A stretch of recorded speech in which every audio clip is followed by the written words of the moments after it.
Today on Commander Replay, we check out this GoFundMe submitted Feather token build and find out, will Feather get her chance for glory? Find out next on Commander Replay. Hey everyone, if you like high quality oolong tea, check out this website, Cha Ceremony. Marcus sent me a few samples and his tea is fantastic, with Zhaozong now being my single favorite tea. So check out Cha Ceremony, link is in the description below. Welcome back everyone, playing some Feather the Redeemed today. Today's deck list comes to us from GoFundMe supporter Dominic, and I had the chance to work on this deck list with him a little while back, so I'm curious to see how it plays with a lot of the changes we made, and yeah, that's what we're going to be doing today. So ended up keeping an opening hand that looks like this. We've got 2 lands, Arcane Signet, a Steel Shaper's Gift, which can find some important equipments, probably Sword of the Animus, Dowsing Dagger type stuff, and then we have this Expedite for card draw, so I'm feeling pretty good about this hand, and that's gonna be a keeper.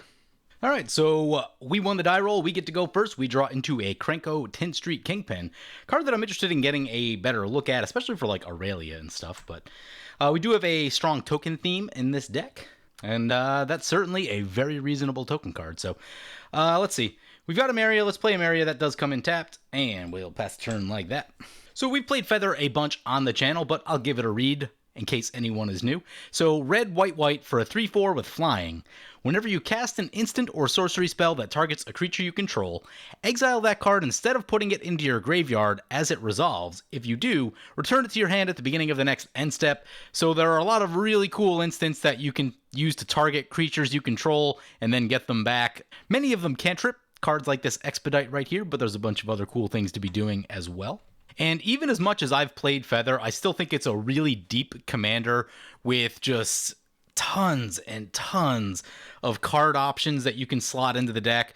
The most basic advice that I can give to anyone that wants to build a Feather deck is there will be way more cards that are good for Feather than you can possibly put in your deck. So stay hyper focused on whatever you want your plan to be, because you're always going to have to cut a lot of cards that are just good with Feather, because there are just so many instances that target creatures that do good things. So, you know, whatever you want your plan to be in a Feather deck, just stay really focused on that plan and cherry pick just the best options for exactly what you're doing. This will mean that you are cutting just quote-unquote Feather good stuff. So that's about the best advice I can give on that. It can be really difficult to cut Feather decks down to size. So Birds of Paradise for the Mayael opponent brings it to our turn 2.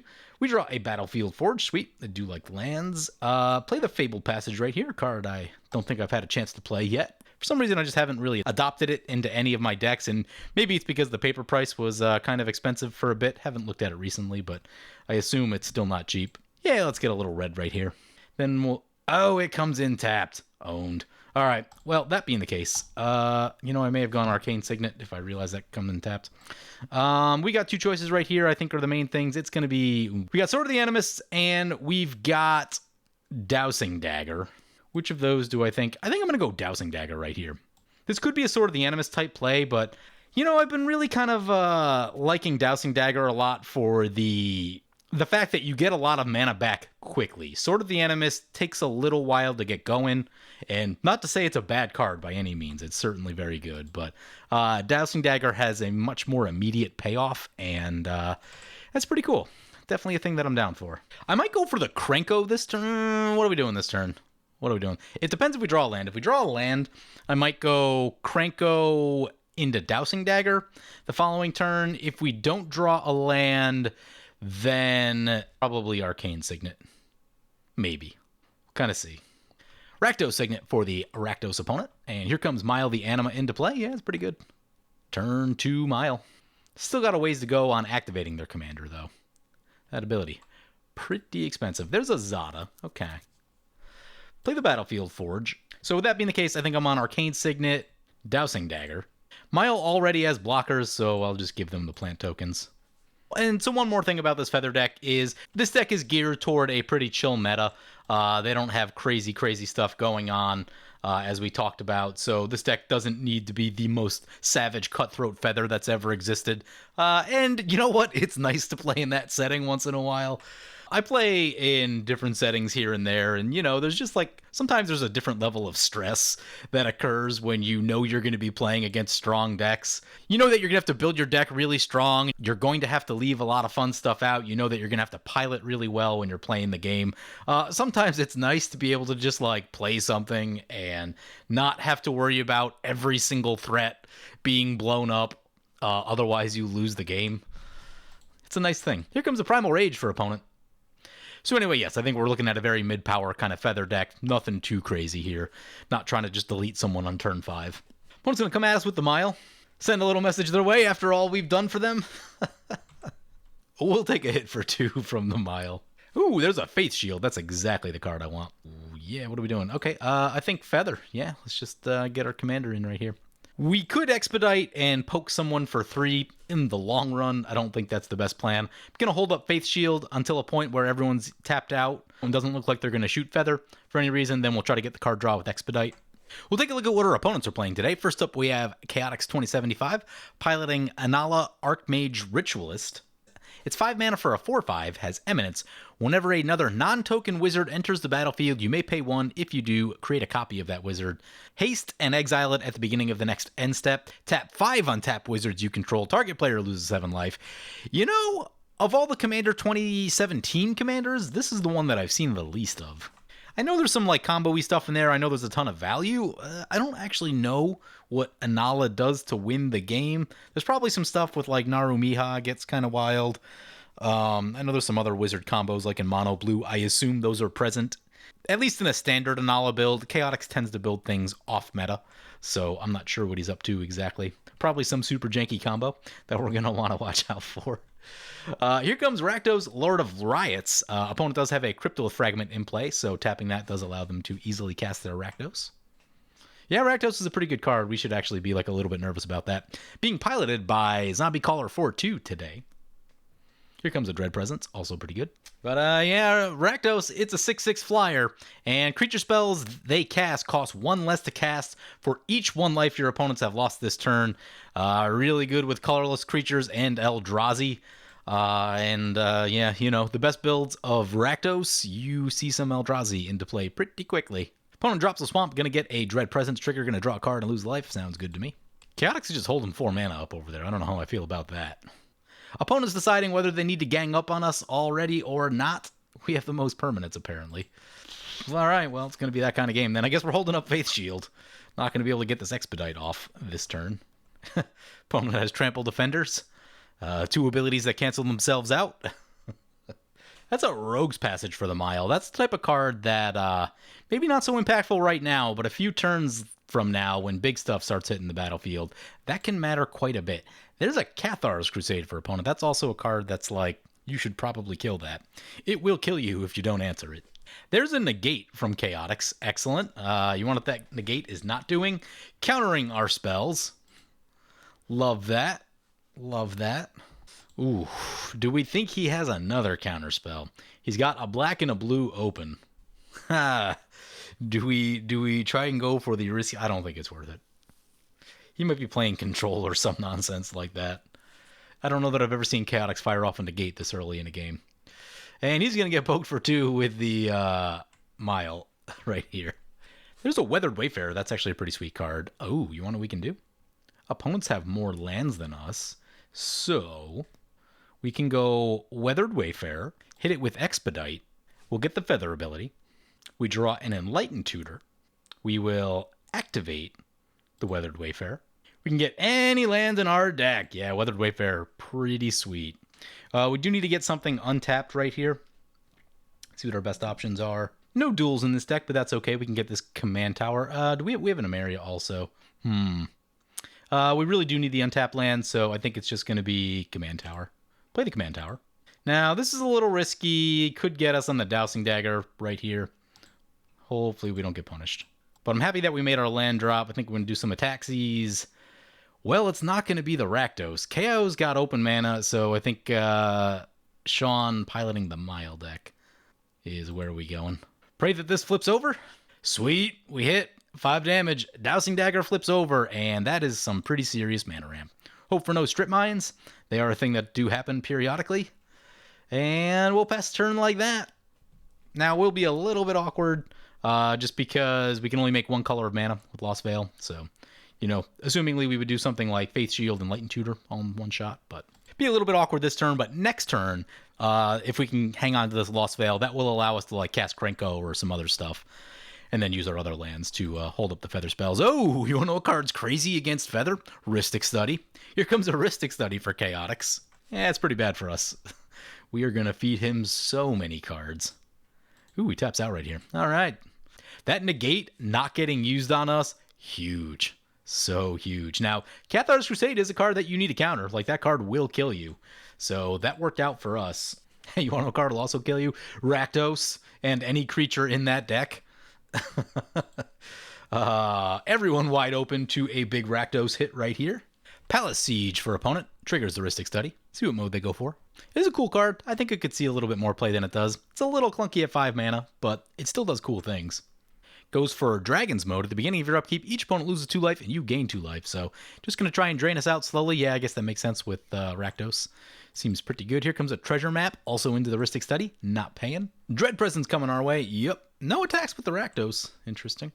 Opponent down to 2 cards in hand, so potentially that maybe they don't have the big thing, or I don't know. We'll see what they've got. If I had a Rakdos Lord of Riots, you could bet that I'd be turning it sideways.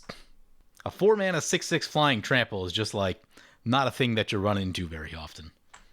Here comes a Clan Defiance. Opponent's going to try and shoot our Feather. Well, that's why we hold up this Faith Shield.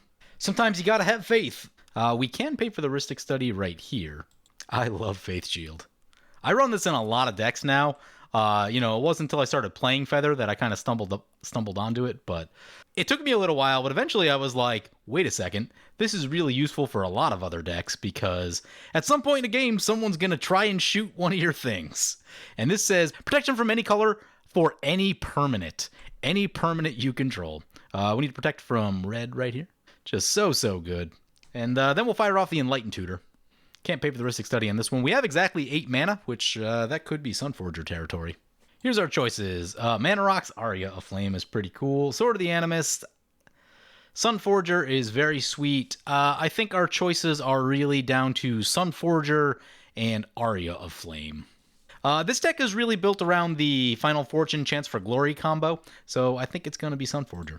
Check to see if we have a Teferi's Protection, because that makes a big difference about what I do next turn. We do not. We have an Eerie Interlude, though. Okay. It's one of those things you got to keep in mind. Opponent's going to poke us for 2 with going Mayael Beats. Yeah, getting there. Faith Shield is going to come back at the end step. Yep. Opponents are tapped out right now. I'm not actually super convinced that I'm ready to go for Sunforger, but they can see it. So, ideally, I'd like to have a little bit of extra mana. No opponents have more lands than us, because we flipped over the Lost Veil, so we can't activate Weathered Wayfarer at all. So I think I do want to make this land drop, so I think that puts me on Expedite and stuff like that. So let's get Krenko into play. Not paying. Well, we could have went for Zada. Maybe Zada next turn. Expedite on the Krenko. Not paying. Oh, he's up to 9 cards. He's going to be up to 10. If there is removal, he will have it. If we had Teferi's Protection in the deck, I'd probably tap out for Sunforger right here. Aha, land. All right. Play the Inspiring Vantage. Do we go greedy and try to get a Maria Angel first? I don't think so. I think I'd rather hold up all my spells, protect ourselves. We've got 4 open mana. We can do a bit with that. I think we're on the attack Chaotix plan. Put a counter on Krenko, get ourselves 2 1/1s. 1/1s will give us a little bit of blocking on the ground. Stop the Mayael Beats. Chaotix takes a hit, goes down to 31, and we will pass the turn like that. Toxic Deluge would be bad for us. We don't really have an answer for that. We do have answers against red-based board wipes or destroy-based board wipes in our hand. Our final opponent, by the way, I don't think I introduced him, is Sean, piloting Mayael the Anima, a deck we've seen a few times. And Mayael just gonna try to slam a bunch of really big things and run you over with angels, dragons, and other big fatties. It's the type of deck that as soon as you run out of creature removal, it will beat you. Anyway, Jorien coming in for Chaotix. More card draw. Gets an Inalla trigger, but that one's legendary, so no need to be doing that. Commander Sphere. Opponent's going to draw their second card, sure. Not removal. Not removal is cool. And I think while everyone's tapped out, I'm just going to fire off Expedite Get an extra card draw right here. Chaotix gonna get to draw a card. If card draw wins games, Chaotix is winning. He's up to 10 cards in hand. Still has a max hand size as far as I can tell. We draw a Monastery Mentor. That's a really good card. This thing can win games by itself. Like, forget the rest of our token army. This is a game winner right here. I actually don't have any of these in paper because they were pretty expensive last I looked. But yeah, this is one of those, like, high dollar, high impact cards for a Feather deck. Probably for most decks that can run it. It's just really good. If you're thinking about, like, what are the most impactful high dollar cards I think you could get for this deck, you're probably looking at Teferi's Protection, Feast and Famine, and I would say Monastery Mentor. Opponent's going to use the treasure map, scry one, puts a counter on it. You know, Rakdos is a deck I've never played. I've seen it a bunch. I've just never built one myself. Should probably do that someday. It's probably a thing we should take care of. Ooh, Diabolic Revelation, X2. Opponent gonna draw themselves some stuff. Or tutor themselves some stuff, rather. Opponent's still tapped out, so it seems like another good time to expedite. See if we can find our way into that next land drop. Opponent draws with a Rhystic Study. Rhystic Study's so good against our deck. There's that land. Excellent. Opponent's gonna activate Mayael. Let's see what they hit. I forgot that we need to set a stop in the second main phase of opponent's turns. That's not normally a place that you need to stop with most decks. You can usually just wait to the end step, but it actually matters with Feather because of the timing of spells. We won't get this expedite back until our turn, or until the end step rather, which is a little awkward. So we're actually losing a card draw right here by doing that because I want to have this available on our turn. So expedite comes back at the end step. Here's a Goblin Engineer. That's a pretty good card. Finds cool things. We have 9 mana, 10 when we play our land. The question is, we have 3 really cool creatures in Amaria Shepherd, Zada, and Monastery Mentor. Which ones do we go for? Maybe we just go for Zada. Well, if we go for Zada, that's going to draw us a million cards. That is a thing. We don't have a pump spell, so we can't make our tokens huge yet. So I think, play the Plains. I don't think we're going Amaria Shepherd this turn. Get Monastery Mentor into the Rhystic Study. Not paying. If we cast Zada, we'll have 3 mana left over. I think that works. Yeah, we can draw a million right here. That is a thing that we can do. I think we expedite. Has to target Zada specifically. Target Zada. Yep. So target Zada with this expedite. And this will trigger a lot of things. We get Prowess. We get a token. We get a Feather trigger, and we get a Zada trigger. And a Rhystic Study. Click OK to automatically choose targets. Okay. There's 1, 2, 3, 4, 5, 6 copies of Expedite. That's pretty good. There's Eerie Interlude, but we don't have the mana for Eerie Interlude. That's a Dockside Extortionist. That makes a lot of mana. There's a Curse of Opulence. That also makes mana. There's a Hainware Garrison. And that's a Sun Titan. Sweet. And a land. Oh, well, we stacked those triggers wrong because our token's not going to get haste. Oops. And there's Prowess. How many things are there for Dockside? We've got 1, 2, 3, 4, 5, 6, 7 that I'm counting. That is pretty good. Let's just get that going on the off chance that something goes wrong. 7 treasure tokens. In the spirit of just trying to get cards out of our hand, let's play this Curse of Opulence on Chaotix. He'll get to draw a card. Well, we could Eerie Interlude on the Dockside Extortionist. Oh my, that seems ridiculous.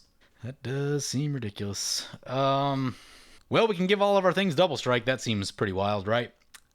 Maybe that's what we're doing. Give Zada double strike. Giving our team double strike right here.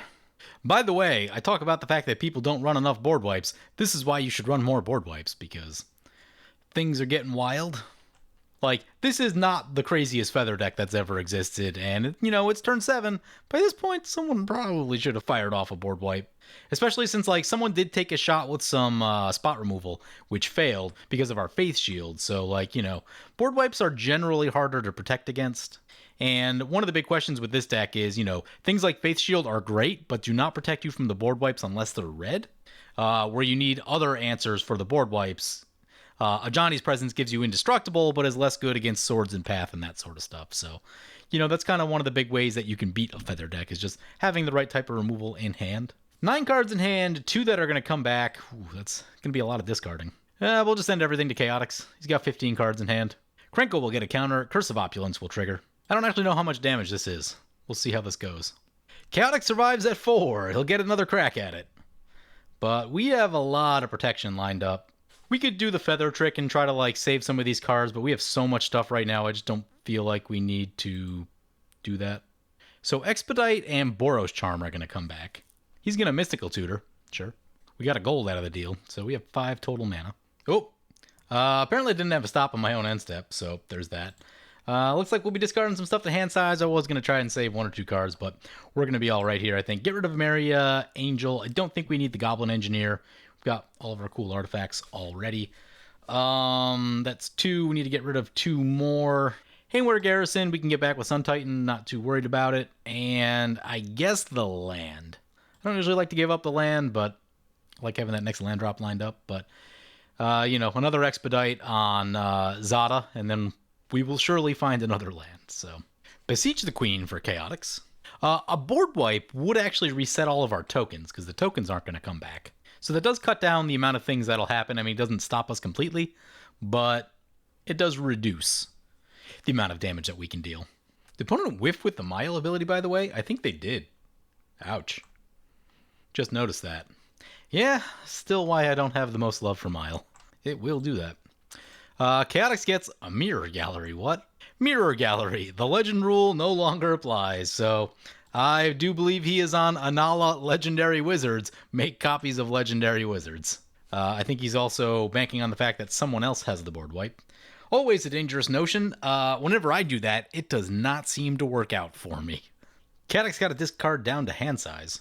Discards Gadwick, Vanquisher's Banner, Marchesa, and a land. Palace Siege. Everyone's going to lose 2 life, they'll gain 2 life. We don't actually have any flying blocking for all the stuff that we do have. Something to not take a bunch of damage from Rakdos is not one of the things that we have. Opponent's going to scry with the treasure map. Yep. I'd be doing that during their upkeep, honestly. Scrying before your draw. Generally ideal. But they did tutor twice last turn with the Diabolic Revelation, so we'll see what they've got. They'll be able to hit someone.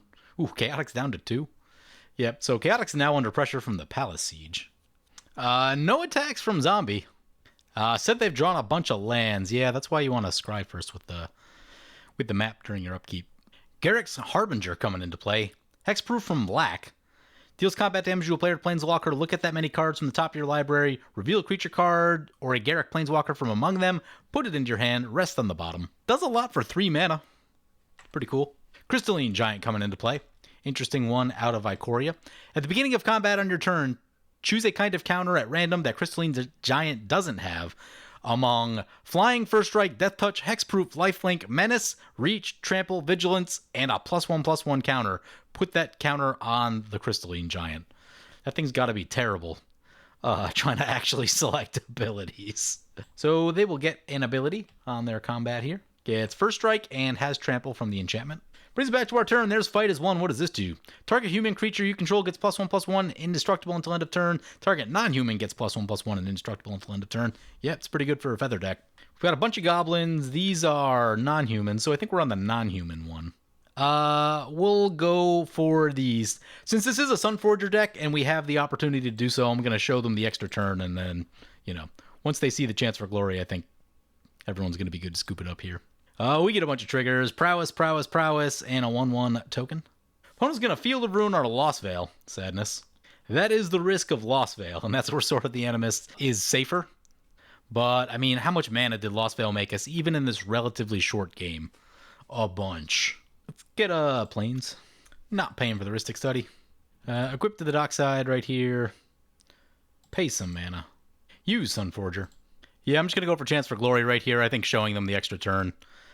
Opponent's not having a good time right now, so, not going to ham this any more than I really have to. So opponent's scooping, 1 opponent left, there's the extra turn.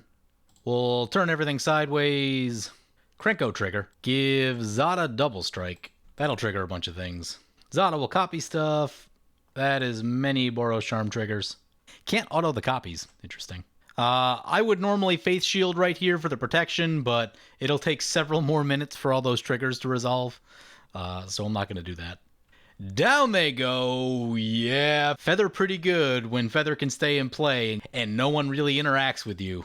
So thinking about the game, we saw one piece of removal from our opponents, and we were able to dodge that with a Faith Shield, and that's why Faith Shield's so good, especially in Feather, but I'm also finding it really good in just any white deck. Someone will try to shoot your big thing at some point in a game somewhere, or you probably want to give some creature protection from a color so it can't be blocked.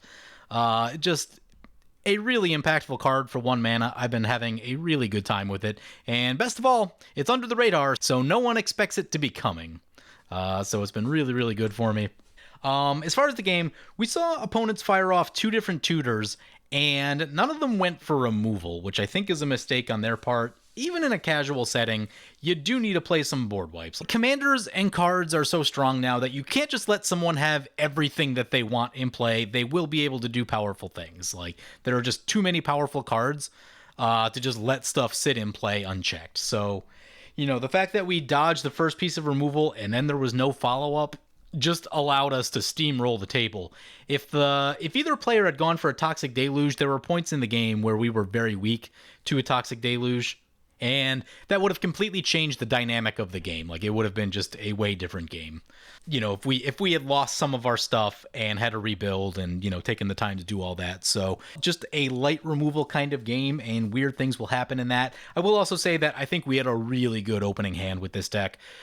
We had the right number of lands, a piece of ramp with one of the signets. We had Steel Shaper's Gift to go find Dowsing Dagger, which is more ramp. You could also go Sword of the Animus there in that same spot. We had the card draw in hand ready to go, so we had just all the things we wanted. We had ramp, equipment tutor, card draw, right number of lands, just a lot of things to be successful. We had some good creatures. We drew into Zada nice and quick. Yeah, things just went really well for what we were planning to do. I'd be curious to see what this deck does in less ideal circumstances. A little bit more removal, maybe a less good opening hand.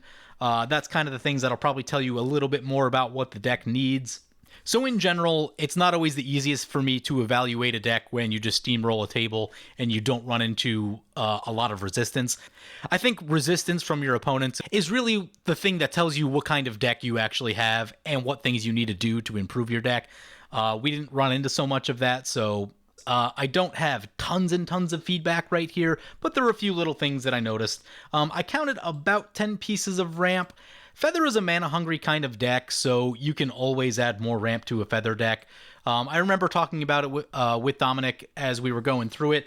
Something like a Gilded Lotus I think could be really solid for this deck. It's really good if Feather gets blown up and you need to keep recasting Feather.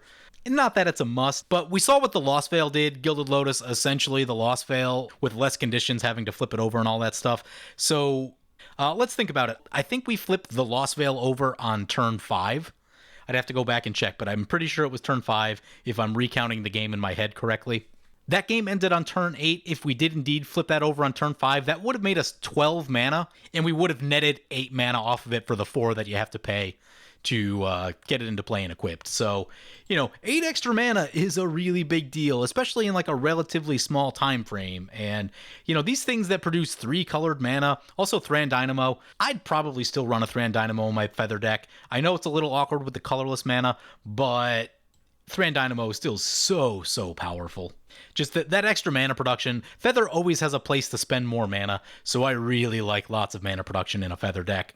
You know, those are certainly things you could look at. The other thing I saw too, and it should be pretty easy, I think just a little bit more support for your tokens. We have a lot of tokens going on in the deck. Here's a few cards that I think are really good with tokens, and certainly worth some consideration. We'll make a little pile right here, move that right there. So we'll put the Gilded Lotus in. I do like the Gilded Lotus. Talked about Thran Dynamo. And there's an Explorer Scope in the deck. Cute little card. Sometimes it can be good. It's nice in that it doesn't require a lot of mana investment, but it's also not like a guaranteed thing either.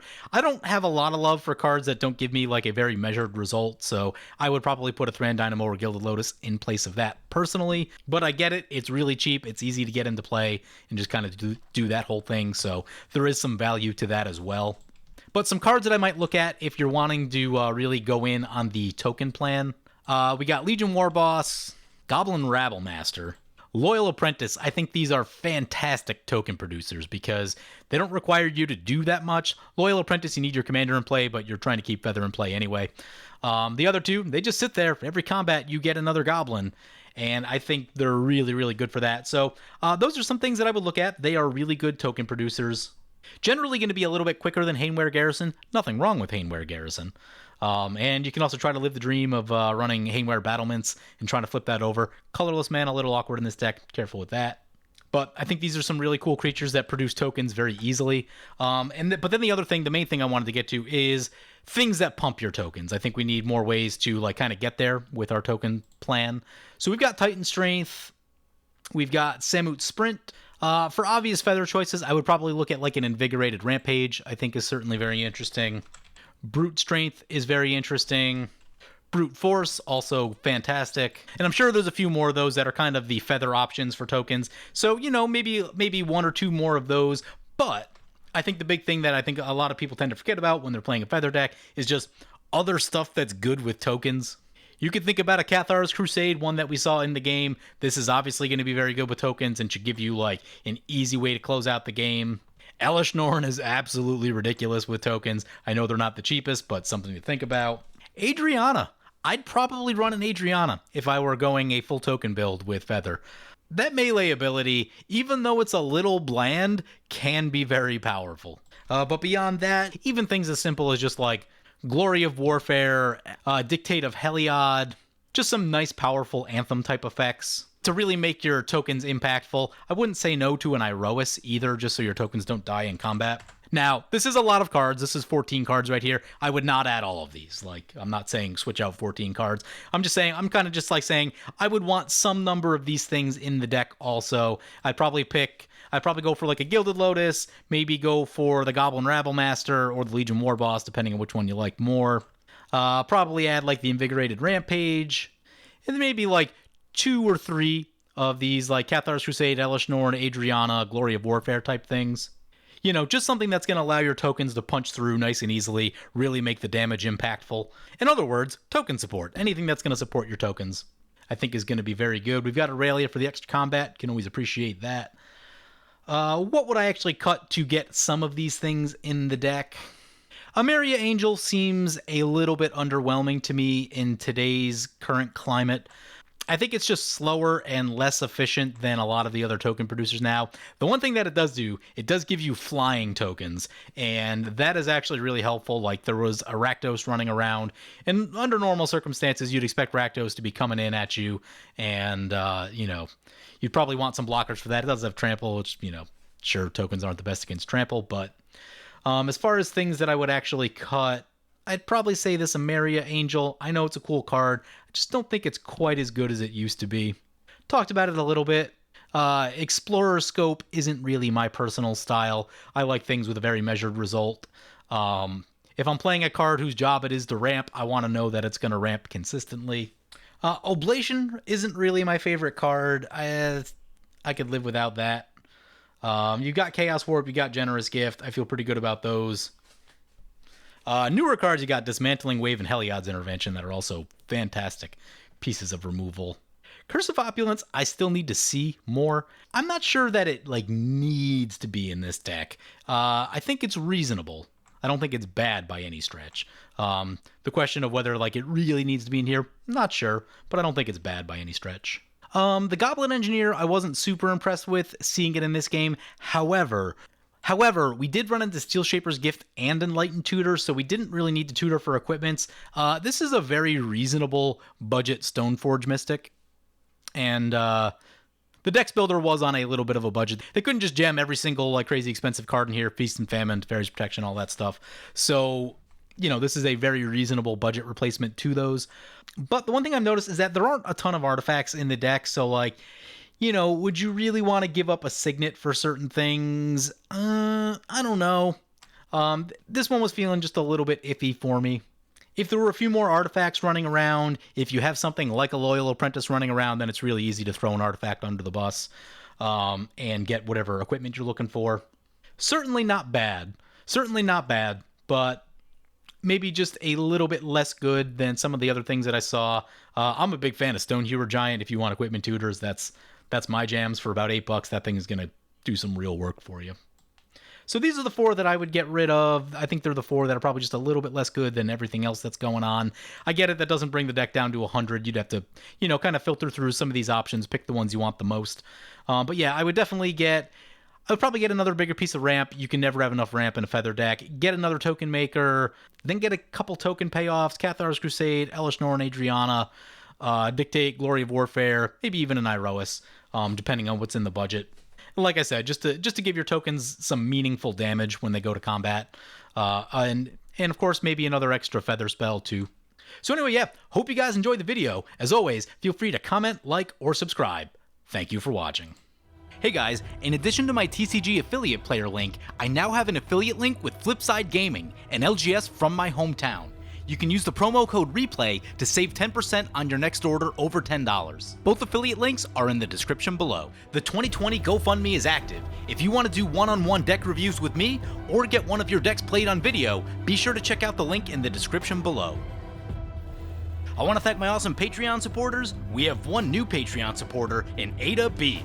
Ada, you are awesome. If you want to help support the channel and vote on which decks I play next, feel free to check out my Patreon at the link below.